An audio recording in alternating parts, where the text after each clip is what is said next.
All right. Okay, I think we are now live.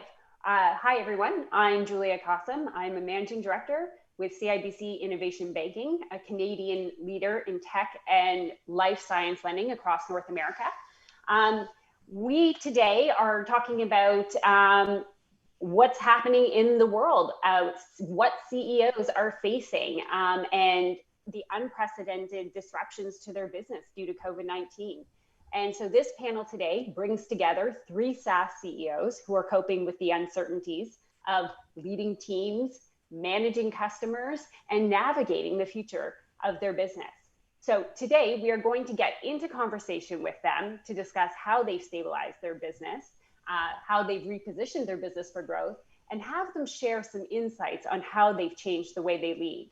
So joining us today is Emilie Cushman, CEO and co-founder of Kira Talent, a holistic admissions solution designed for higher education institutions based out of Toronto. Then we have Dahl. She's the CEO and co-founder of Beanworks, a disruptive accounts payable automation solution based out of Vancouver. And last but not least, we have Maxwell. He's the founder and managing partner of Fintop Capital, a VC firm that focuses on B2B SaaS companies in the fintech space. And he's calling in out of Nashville, Tennessee today. So we have 30 minutes and I will leave some time for questions at the end of this session for anyone dialing in. So I think the best place for us to kick off this discussion is to find out from the leaders what pandemic moment decisions may stick on how they lead their business in the future, or how they can't wait to revert back to the way it was. And so, Emilie, I'll pass this question to you. How has the pandemic shifted the way you manage your team, your communication style, and how you lead? Yeah, for sure. So, it's interesting for us. I mean, we're a holistic admissions software tool. And so we help admissions teams be more online and more holistic in the way that they do their admissions process. And so for us, the pandemic in a lot of ways has been more positive than negative, because all of a sudden, this happened in the middle of March, which for universities is peak in-person interview season. And all of a sudden that was shut right down. And so we kind of faced the opposite situation where all of a sudden we had a huge surge of clients that were panicking because they needed to translate all of their in-person interviews online within a matter of hours and days, not weeks and months like we would normally take to onboard clients. So I think for us, those panic moments were, number one, having the entire office start to operate remotely, which I think was something that we can all, kind of relate to. But just that decision, I remember it was like the week in March where all of a sudden all of the sports teams started shutting down, and it was like, okay, Monday we were thinking, COVID, it's a fade, it's going to be over in a little bit. And then by Friday, it was like, nope, we're going remote on Monday. And here's all the complications that go along with that. But then for us, hand in hand, doing that with the panic and the extreme case of our clients that were now having to shift their entire admissions process overnight. So from a communications perspective, we've gone through hard times in the business before, and I think the biggest thing was always just transparency, keeping the lines of communication open 24/7 through Slack, through email, through phone. But for those first 2 weeks, both internally, but then also with our clients, it was just transparency, constant communication. Even with Slack, it's like making sure that there's eyeballs on every single message, just to make sure that the team could still function. And so, Joe, you come from a really interesting perspective because not only have you been a founder, but you're looking at all of your portfolio companies. Can you tell us sort of how they, or what you've observed, some of those companies and how they've built trust with their team during uncertain circumstances? Yeah, great. Thanks. Great question. Yeah, it was really interesting to reach out to our team and have them all work together. Catherine happens to be one of our portfolio companies, and we just created an environment very, very quickly for all of our founders to learn from each other. We just orchestrated. We have about 20 portfolio companies, and we had them all share their plans. And we had 90-day plans. We had contingency plans. Everybody put 3-tiered budgets together because we didn't know what this looked like. We didn't have the answer. And some businesses have done very, very well, like the businesses here that were nice to have businesses that became must-have businesses overnight. We all knew they were must-have, but this accelerated it. So it was really great to watch the teams work together. There was a lot of enthusiasm, a lot of commitment to work through the budgets, but people are tiring now. It is getting, you can only have so many online wine parties and coffee gatherings. People are really desiring. So we're really leaning on our leaders right now to ask the tough questions with a lot of the staff members. People are exhausted, and we need to recognize that. But I know as I was an operator through 9/11, through the 07-08 crisis, there was a lot of very, very similar patterns that we had to move very, very quickly to adjust our businesses. But I'm very proud of the team and just getting, for those that don't have a network, and I don't know what your network is as a founder or as leading a SaaS operation or a SaaS company, I highly recommend, whether it's EO, Vistage, whatever it may be, you got to have each other right now, because these are territories that we hadn't been through. And the one thing, it gets very lonely at the top, and you need each other. Yeah. And Catherine, when you look at your team and even yourself, were there any sort of hidden talents or unseen qualities from some of your team members that have really emerged during the pandemic, because everyone has had to shift? Yeah, I think one of the things, obviously we're a SaaS company, and I say drink our own champagne. So we were fully online with all our tools and applications before all of this happened. So it made it relatively easy to from a software perspective and tool perspective, to move remote. But there was the logistics of, some people just simply don't have a desk. They don't have second screens. They had everything at work. And so I was actually on vacation in Mexico when all this really hit, and had to have an emergency board meeting remote to make to make the call and say, that's it, shut the office down, get everybody home. But by the time I came back, members of the team just sort of picked up their pickup trucks and went down to the office and grabbed equipment and made a quick check through Slack or G Sheet to figure out who needed what, and go and grab the equipment from the office and distribute it throughout the Lower Mainland to various people who just didn't have that stuff at home. And that they did that on their own. No one asked them to do it. I mean, we have staff that sort of normally manage that, but these people just did it on their own, which was pretty awesome. And then actually one of my other investors, a couple of weeks later, when it was safe to go back to the office, I went back for just a couple of days, and one of our investors sent us what we called a quarantine kit. It wasn't Fintop, but it was a local Vancouver one. And it was just had some, if you're bored, read this book. If you're stressed, drink this wine. If you don't smell good because you haven't had a shower, here's some soap. And I just thought, we could do that for our company. So we did that. And a couple of staff at a little secret mission with me put together COVID kits, and we drove around, called them quarantine kits, bean quarantine kits. We'd bean everything. And we took those around and dropped those off. And I know that really motivated the staff, and it kind of helped them, because that first month or so, 6 to 8 weeks, everybody was working all the time because they had nothing else to do. So certainly our productivity shot up through the roof, which it actually hasn't gone down, which is interesting. Everyone just continued to be very efficient. So those types of things really go a long way. And then just being able to connect, we put in more all hands meetings throughout the week so people could connect online. Yeah. We've had members of our teams, like who are musical, start out Zoom meeting. I stole this from another CEO. I can't remember. It was a Fintop company. I think it might have been, where they had someone playing music at the beginning of a Zoom call. So just stuff like that, just to keep people's spirits up in the early days. But I would agree with Joe that it's now wearing thin. We're hearing continuous feedback of how do we solve this isolation problem that people are having, because we do miss working with each other. So it's still a big challenge.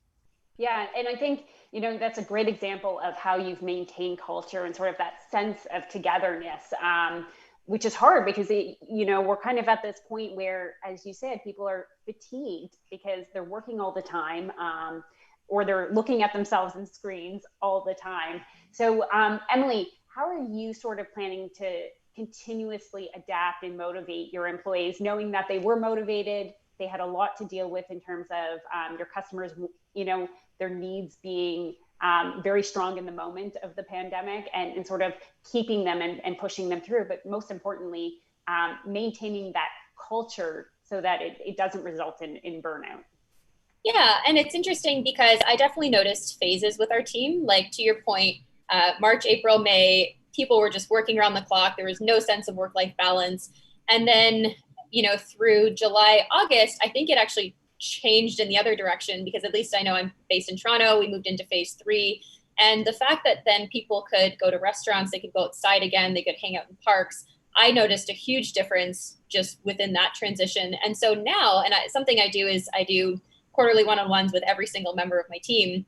And so having these one-on-ones in April, I was hearing like, yeah, fatigued and just, it was awful and people were depressed. And it's like now having them in August, it was like night and day. People were like, I could get used to this. I'm totally settling into my routine here. I can still go outside and now meet with people. So it was really different. But I mean, things that we've done, to Catherine's point, like we've added additional touch points during the week. So like Monday, we've always had all of our management meetings and department meetings. That's kind of the big Monday. But we've added things like on Wednesdays now, we do something called Kira Learns, which actually came up from kind of a lot of the craziness happening in June around some of the tough topics. So, we introduced something on Wednesdays for that. We moved our TGIF to Thursdays because a lot of people, we encourage them to take Fridays off in the summer because, with COVID, people stopped taking vacation. That's something that we noticed. And so we had to actively tell people, use your vacation. So just little things like that. So, the Cure Learns on Wednesday. We call it Thank God It's Thursday now because people have taken Fridays off. And, we've sent care packages. We did cupcakes. We've done fun little things. Departments have done their own little meetups. And right now we actually have the office reopened for 6 to 8 people at a time. So it's super small. It's really just enough for like one team. But we've noticed, people really like that. And, so those are just some of the little things that we've done to keep people excited. Yeah, that's awesome. Now, Joe, you mentioned this before about, your portfolio companies really being certain or affirming their must-have status, not nice to have. And, I want to shift this conversation to customer behavior because that has also shifted, not just employees, but customer behavior. And so how have your team sort of tackled churn and growth? Great. It would be great to get some insights on what you've seen from that perspective. Well, that's a great question. Very fortunately, we're a boring kind of middle back office must-have workflow investor. We're not at the point of the spear, not doing a lot of customer acquisition technology. So fortunately, we were in a flow of commerce that a lot of our clients and prospects accelerated. And for the churn, Catherine, for example, was one of many, and we talked about this with all our portfolio CEOs. We were allowing people to pause billing, go to lower tiers overnight because their volumes have shrunk. So we didn't hold people to their contracts. Because one thing we guided all of our companies is don't lose them. Do whatever you can do to keep your customers right now. If you have to pause billing, if you have to bring them to a lower tier, and quite fortunately, you'd mentioned your husband's in the hospitality sector. We have one portfolio company that does hotel technology and one that does restaurant technology, and both of them have held very, very firmly with their client base by offering some of the remediation in the billing, because just like landlords were pausing billing for rent, you had to do it as a SaaS company as well. And I've seen a couple companies not do that and not fared well because they were holding true to their contracts and they lost. And because customers have more opportunity to look at competitive solutions right now because they are sitting at home. So be very, very wary of that. No, that's good advice. People have time. They have time to look at solutions. And so that's what we did. We did a lot of paused. And then at a board level, we've actually forgiven a lot of customers and said, hey, these people have just been smacked, their industry. So we've gone back and just forgiven 90 days of billing, 120 days, and done our part. Yeah. Now, Catherine, for you, did you have to pause some billing? And then most importantly, moving forward, we see a lot of the pauses being 3 months, 4 months, but we can't pause forever. So moving forward in the future, even if a second wave sort of hits Canada, what does that look like? What have you discussed? Yeah, I mean, the majority of our customers are in the US. We're probably about 35% Canadian, and the rest is outside of Canada. It's been kind of the same, though, everywhere in terms of billing issues. Some of our customers went up, some went down, but our billing model isn't user-based. It's volume-based, so it's sort of a tiering system. So we started out with customers, those who needed a pause, we just paused for a little bit, and then when they realized where they landed, we just lowered their amount. So at some point later, they'll grow back up to what they were if they survive. We haven't had any. I think maybe only one has gone out of business, which is really a small number relatively speaking. What we've seen the biggest impact was a number of customers that, like Emilie's market, that needed to quickly automate because now their accounting team went remote because they had to, and they couldn't get their bills paid easily. So those customers came to us with coming in at lower volumes because of COVID, or they came in and said, we offered 1 month, 3 months, 6 months free, depending on how long you were willing to make a commitment for.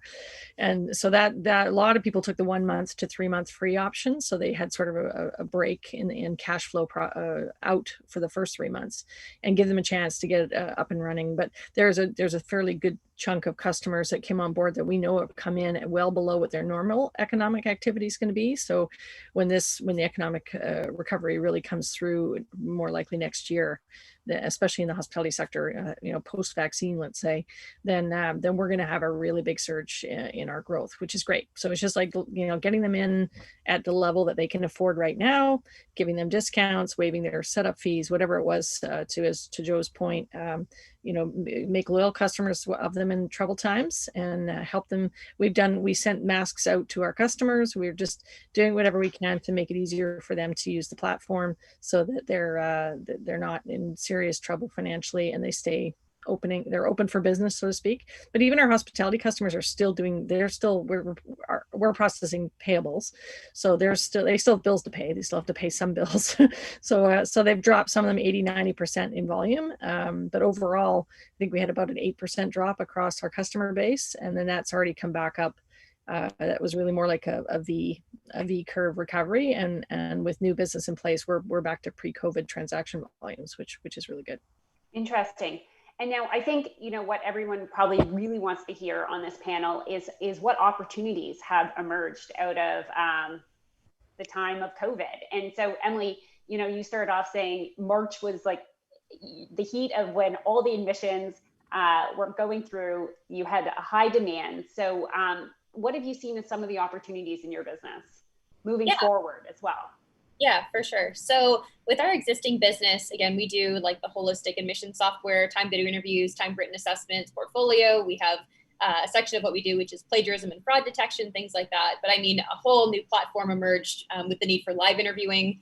I know there's Skype and there's Zoom, but a lot of schools, they like to have everything in one workflow. So they like to have their CRM where they can collect all the data, their asynchronous assessments, and then kind of their live attached. So it's just one smooth workflow. So live interviewing, of course, became high demand overnight for that to be centralized kind of with their other systems, which is something that we do. And of course, things that we had not really thought of necessarily. So we launched a new part of our platform for in-classroom usage as well. So using things like asynchronous assessments, time written, time video for like weekly pop quizzes, because again, all of a sudden learning had to go online as well. It wasn't just admissions, it was everything in classroom too. And so, now our product is being used both in admissions and in the classroom, which is kind of a new thing for us. And then there was also things that we already had on our roadmap, but there was urgency now to build them faster. So a lot of functionality for medical schools, health science schools around the MMI process. So the MMI is a specific type of in-person interview structure.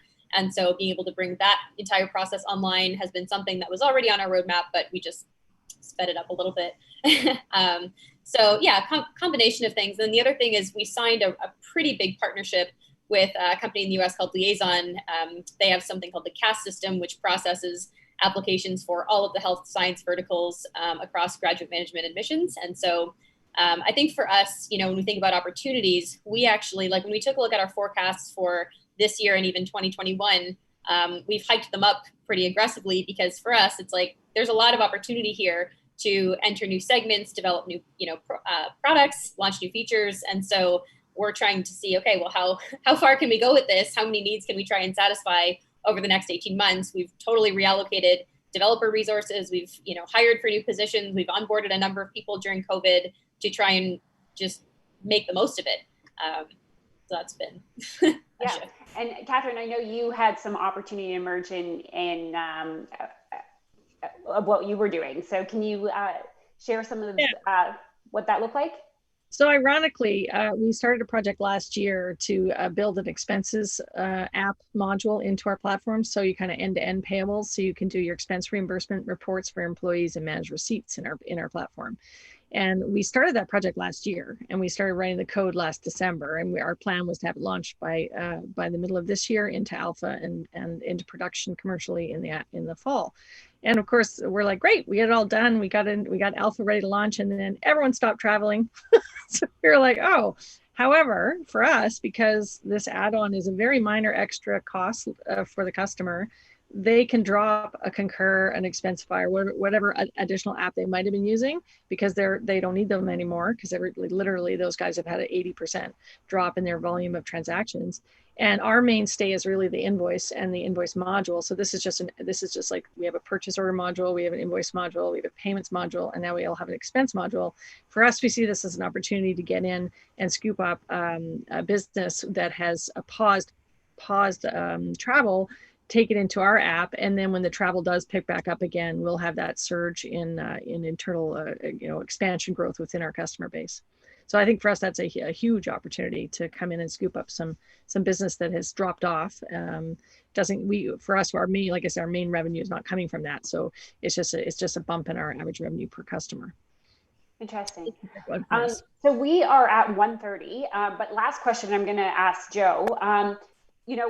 Defining success during a pandemic with no true end date except a vaccine as an end date to when normal returns. What are as an investor, what are some of the most important metrics that you're giving your portfolio companies as how they define success during this period? That's a great question. I think we really look at growth rates, and it may not be adjusted top dollar, it's number of customers and retention. You mentioned churn. I think right now success is if you can be at a very, very low churn rate. But Beanworks is a perfect example. Their growth rate of new customers is better in the last 120 days than it's ever been since we've been an investor. So they're increasing at an increasing rate on number of customer. It may not be absolute dollar volume, but that's okay, because we know when the volume comes back up, we've got this built-in manageable upsell. So that's what we're looking at, the ability to really acquire new customers and onboard. And I'll tell you, young companies right now have all the opportunity, 100%. You could take a company with 50 people right now, and you can outperform a company with 1,000 people. Large companies are very, very poorly made and very poorly prepared for COVID. They can't get computers at home. I mean, there's all these little things. We have one company with 55 people that outperformed a company with 55,000 people during COVID. And I bear not. It is unbelievable to watch small, scrappy, culturally deliberate companies run by these fantastic entrepreneurs and operators that I'm on this call with. It's so cool. Like Emilie's business is so awesome. I think about it all the time as I look at college admissions. I'm like, it's just awesome. You can kick everybody's butt right now.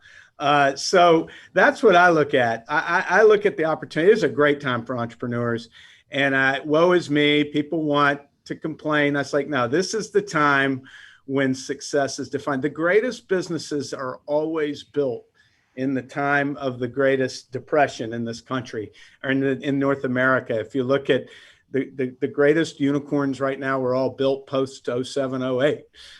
You look at 9/11, you look at Y2K, we go back to the Depression, and you look at all we're going to have some of the most amazing entrepreneurs birthed right now. And so I'm really excited about that.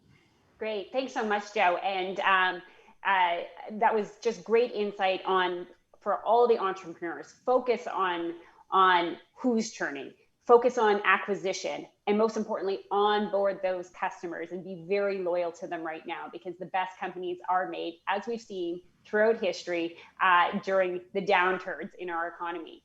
So Again, we just passed 1:30, so it's time to end. I want to thank Emilie, Joe, and Catherine for getting on the Zoom today and sharing with SaaS North some of their insights. Take care, everyone. Thank you very much. Thank you Have a very good much, day. guys. See ya.